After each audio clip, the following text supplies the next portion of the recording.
So at the heart of this whole thing, we've got President Yoon Suk Yeol, right? Right.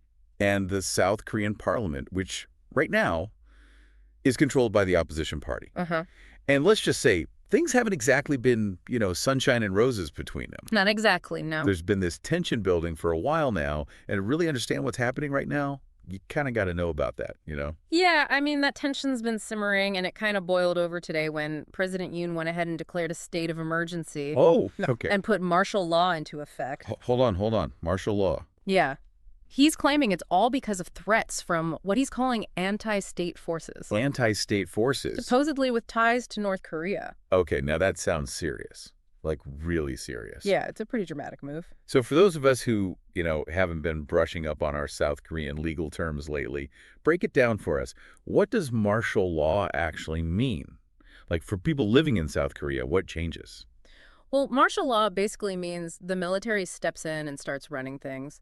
Think of it like this, your everyday life, how things usually are, that all gets put on hold. Whoa. The Constitution, your rights, the things that normally protect you, those are all suspended. So like no more rights. Well, they're kind of put on the back burner. The military, they get to call the shots. They can restrict things like free speech, your ability to just move around freely, even things like when you can be out on the streets. So you're telling me people in Seoul right now could be looking at curfews, military patrols, like the whole 9 yards. Yeah. Yeah, that's a very real possibility. And that's why this declaration from President Yoon is causing such a massive reaction. Oh, yeah, for sure. And to make things even crazier, it sounds like the South Korean parliament, the National Assembly, they're not taking this lying down. Oh, absolutely not. They immediately voted to reject the martial law declaration, called it unconstitutional.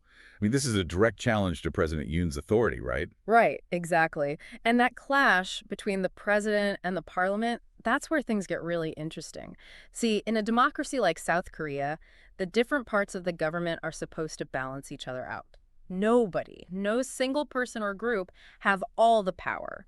But when you have the president and the parliament disagreeing this strongly, especially on something as huge as martial law, well, that creates a big problem. So hold on. If the National Assembly rejects martial law, does that mean it's just automatically void?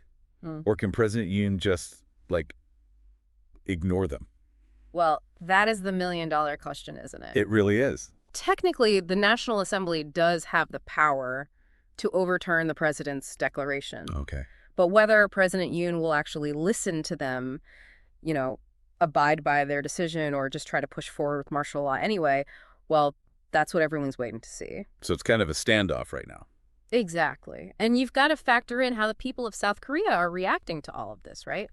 The protests that are erupting in Seoul and other cities, those are a clear sign that a lot of people are really angry and scared about what's happening. Yeah, some of the photos you sent us, those look pretty intense. They are.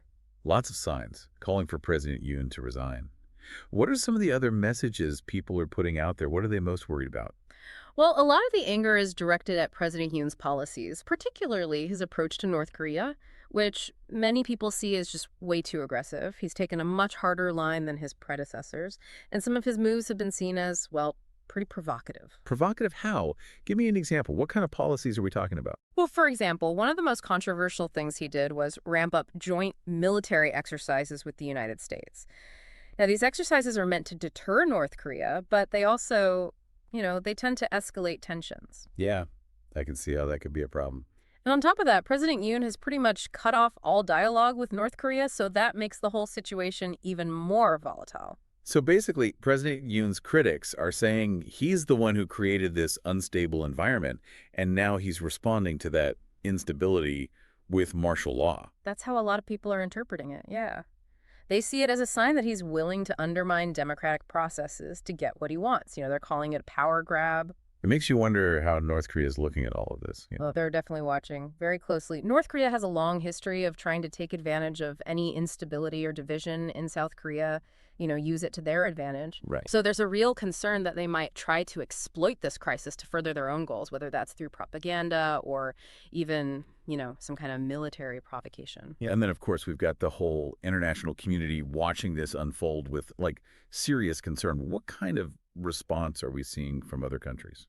Well, a lot of countries, especially democracies, they're urging all sides to just, cool it, start talking, Nobody wants to see the situation in South Korea spiral out of control. The stability of South Korea is really important for the entire region, both economically and politically.